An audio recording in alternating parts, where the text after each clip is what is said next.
నుంచి ఒక ఎమ్మెల్యే, ఇద్దరు ఎమ్మెల్సీలకు అంగీకరించారు. సిపిఎం అది కూడా అంగీకరించక వేరే పోటీ చేస్తారు, వాళ్ళు ఎక్కడ సీట్లు గెలవలేదు. సో అందువల్ల కాంగ్రెస్ పార్టీ రాష్ట్ర రాజకీయాలు దృష్టిలో పెట్టుకునే కాదు, జాతీయ రాజకీయాల్ని కూడా దృష్టిలో పెట్టుకొని తమ మిత్రపక్షాలకు ఇచ్చినటువంటి కమిట్మెంట్ను హానర్ చేసింది. అది మంచి పరిణామం. ఎందుకంటే మిత్రపక్షాలకు మధ్య ఒక సయోధ్య కుదరకపోతే ఏమవుతుంది అనేది మనకు హర్యానా ఎన్నిక చూసాం, ఢిల్లీ ఎన్నికలు చూసాం. కాంగ్రెస్ పార్టీ పైన తీవ్రమైన విమర్శ కూడా సమాజ్వాదీ పార్టీ నుంచి మొదలుకొని నేషనల్ కాన్ఫరెన్స్ ఫరూక్ అబ్దుల్లా లడో బీచ్ మే లడో అని ఆయన ట్వీట్లు కూడా పెట్టాడు. మమతా బెనర్జీ అందరూ కూడా కాంగ్రెస్ పార్టీని వేలెత్తి చూపేది. కాంగ్రెస్ బలంగా ఉన్న చోట మిత్రపక్షాలను ఖాతరు చేయడం లేదు. రాజకీయంగా తన అతి విశ్వాసానికి పోయి దెబ్బతింటోంది అనే విమర్శలు వస్తున్నాయి. ఆ కాంటెక్స్ట్లో కాంగ్రెస్ పార్టీ మిత్రపక్షాలకు ఇచ్చిన కమిట్మెంట్ను హానర్ చేయడం అప్రిషియబుల్. ఎందుకంటే అది రాష్ట్ర రాజకీయాలకే కాదు, జాతీయ రాజకీయాలకు కూడా ఒక ఇండికేషన్. మేము Congress is willing to accommodate its allies, మిత్రపక్షాలతో మేము బలంగా ఉన్న చోట కలవటానికి సిద్ధము అని. ఎందుకంటే మధ్యప్రదేశ్ అసెంబ్లీ ఎన్నికల్లో కూడా కాంగ్రెస్కు సమాజ్వాదీ పార్టీకి ఇదే రకమైన వివాదం వచ్చింది. సమాజ్వాదీ పార్టీ 6 సీట్లు అడిగింది, కాంగ్రెస్ పార్టీ ఇవ్వనన్నది. ఆ 6 సీట్లలో అంతకుముందు అసెంబ్లీ ఎన్నికల్లో సమాజ్వాదీ పార్టీ సెకండ్ పొజిషన్లో వచ్చింది. అంటే మధ్యప్రదేశ్కు యూపీకి బార్డర్గా ఉన్న ప్రాంతం అది. అంతకుముందు అసెంబ్లీ ఎన్నికల్లో సెకండ్ ప్లేస్లో వచ్చిన మాకు సీట్లలో మాకు మళ్ళీ కేటాయించాలని సమాజ్వాదీ పార్టీ అడిగింది. దానికి కాంగ్రెస్ అంగీకరించలేదు. అలాగే హర్యానాలో ఆమ్ ఆద్మీ పార్టీ 7 సీట్స్ అడిగింది, కాంగ్రెస్ అందుకు అంగీకరించలేదు. కాంగ్రెస్ పార్టీ వాదన ఏంటంటే ఈ 7 సీట్స్ ఇచ్చే సీన్ ఆప్కి లేదని. కానీ ఆప్ 1.8% వచ్చింది. ఒక పార్టీకి ఎన్ని సీట్లు తెచ్చుకునే సీన్ ఉంది అన్నది క్రైటీరియా కాదు. ఇప్పుడు సిపిఐ విడిగా పోటీ చేస్తే ఒక్క సీట్ కూడా రాకపోవచ్చు సిపిఎం లాగా, కానీ ఆ పార్టీకి ఉన్న ఓట్లు అన్ని సీట్లలో యాడ్ అవుతాయి.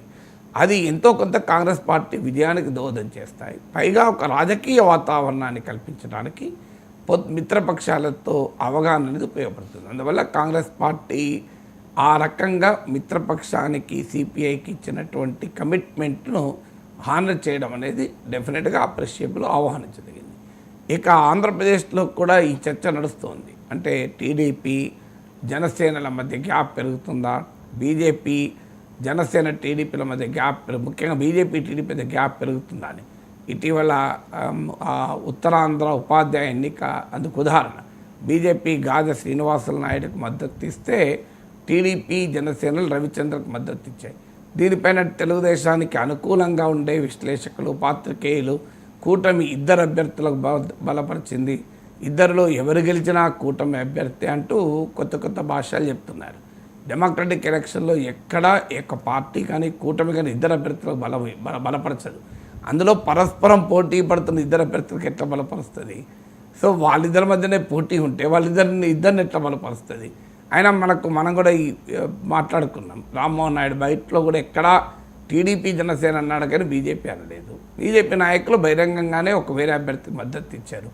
దాన్ని సాధ్యమైనంతగా కలరింగివ్వటానికి తెలుగుదేశం అనుకూల ఎక్కువ సిస్టమ్ ప్రయత్నించవచ్చు. పత్రికలు, టీవీ ఛానళ్ళు, అందులో కామెంట్ చేసేవాళ్ళు లేదు కూటమి 2 అభ్యర్థులకు మద్దతు ఇచ్చిందని. ఎక్కడా ప్రపంచంలో ఉండదు 2 అభ్యర్థులకు మద్దతు ఇవ్వడం లేదు. మరి బీజేపీ రవిచంద్ర మద్దతు ఇచ్చిందా? బీజేపీ చెప్తలేదు కదా, మేము టీడీపీ జనసేన మద్దతు ఇచ్చిన రవిచంద్రకు మేము కూడా మద్దతు ఇచ్చామని అన్నారు. ఎక్కడన్నా బీజేపీ నాయకులు స్పష్టంగా చెప్తున్నాను, మేము శ్రీనివాస నాయుడుకి మద్దతు ఇచ్చామని. రామ్మోహన్ నాయుడు క్లియర్గా అప్పీల్ చేశాడు, టీడీపీ జనసేన బలపరిచిన అభ్యర్థి రవిచంద్రకు రఘువర్మకు ఓటేయండి అని బహిరంగంగానే అప్పీల్ చేశారు. అందువల్ల ఇది ఎంత కలరింగించుకున్నా క్షేత్రస్థాయిలో మనకు అర్థమవుతుంది క్లియర్గా. సో ఇవన్నీ జరిగిన తర్వాత బహుశా ప్రతి ఎన్నిక కూడా మిత్రపక్షాలు అకామిడేట్ చేయడం అవసరం. దానికి తోడు డిప్యూటీ చీఫ్ మినిస్టర్ ఇష్యూ పైన ఇవన్నీ జరిగిన తర్వాత మీకు ఈ అసెంబ్లీ ఎన్నికలు వచ్చాయి కనుక, మండలి ఎన్నికలు వచ్చాయి కనుక తెలుగుదేశం జనసేనలకు కూడా ఒక సీట్ కేటాయించడం ద్వారా బీజేపీ తన కమిట్మెంట్ను టీడీపీ తన కమిట్మెంట్ హానర్ చేసింది. అందువల్ల అలయన్స్ పాలిటిక్స్లో కీలకమైన మిత్రపక్షాలకు అకామిడేట్ చేయడం అనేది రాష్ట్రాలు చూసాం. రెండవది సోషల్ ఇంజనీరింగ్. రాజకీయాల్లో కీలకమైనది సోషల్ ఇంజనీరింగ్. ఇప్పుడు మీరు అభ్యర్థుల ఎంపికలో చూస్తే క్లియర్గా బీసీ ఎస్సీ ఎస్టీ వర్గాలకు పెద్దపీట వేశారు. మీకు ఆ స్పష్టత క్లియర్గా కనబడుతుంది. మీకు కాంగ్రెస్ అభ్యర్థులు కానీ తెలుగు అందరు అభ్యర్థుల్లో కూడా మీకు ప్రతి పార్టీ అభ్యర్థుల్లో కూడా ఈ సామాజిక న్యాయము, సోషల్ జస్టిస్, ఎందుకంటే రాజకీయాలు అనేది అగ్రకులాల చేతుల్లో ఉండడం కాదు, అన్ని సామాజిక వర్గాలకు కూడా రాజకీయ సాధికారికత కావాలి అనే డిమాండ్ ఇటీవల కాలంలో బలంగా వినిపించిన నేపథ్యం మనం చూస్తున్నాం. సో ఈవెన్ తెలంగాణలో కాంగ్రెస్ పార్టీ అభ్యర్థులే కాదు, ఇతర అభ్యర్థులు చూసినా, మీకు ఆంధ్రప్రదేశ్లో అభ్యర్థులు చూసినా స్పష్టంగా ఈ సోషల్ జస్టిస్ పాలిటిక్స్కు పెరిగిన ప్రాధాన్యత కూడా తెలియజేస్తుంది. ఇది రెండవ ఫ్యాక్టర్ కనబడుతుంది. మీకు మూడో ఫ్యాక్టర్గా కనబడేది పార్టీ అభ్యర్థుల ఎంపికలో ఒక ఛాలెంజింగ్ ఉంటుంది. సామాజిక సమీకరణలే కాదు, వివిధ రకాల అంశాలను బ్యాలెన్స్ చేయాల్సి వస్తుంది. పోటీ ఉండేవాళ్ళు చాలా ఎక్కువ మంది ఉంటారు.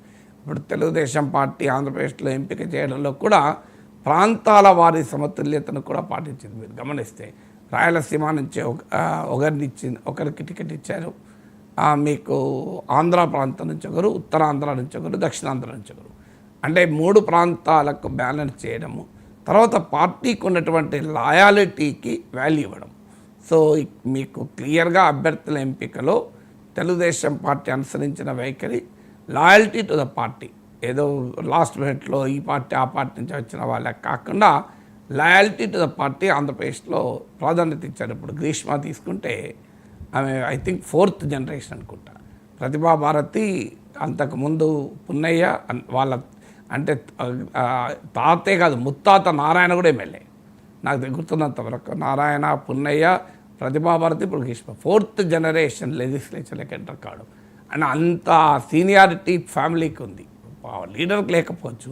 సో ఆ రకంగా లాయాలిటీ, ఇప్పుడు బీద రవిచంద్ర తీసుకున్న ఆయన సోదరుడు వైఎస్ఆర్ కాంగ్రెస్ పార్టీ వైపు వెళ్ళి మళ్ళీ టీడీపీకి వచ్చిన ఆయన మాత్రం టీడీపీకి లాయల్గా ఉన్నాడు.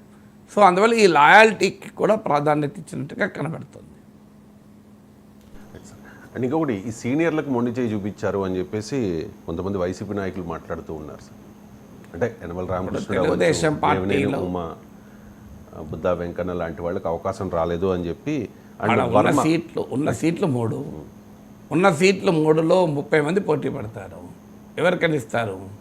సో ఆ రకరకాల social factors, regional factors balance చేయాలి. అయినా టీడీపీ అభ్యర్థుల నుంచి వైసీపీకి ఎందుకు?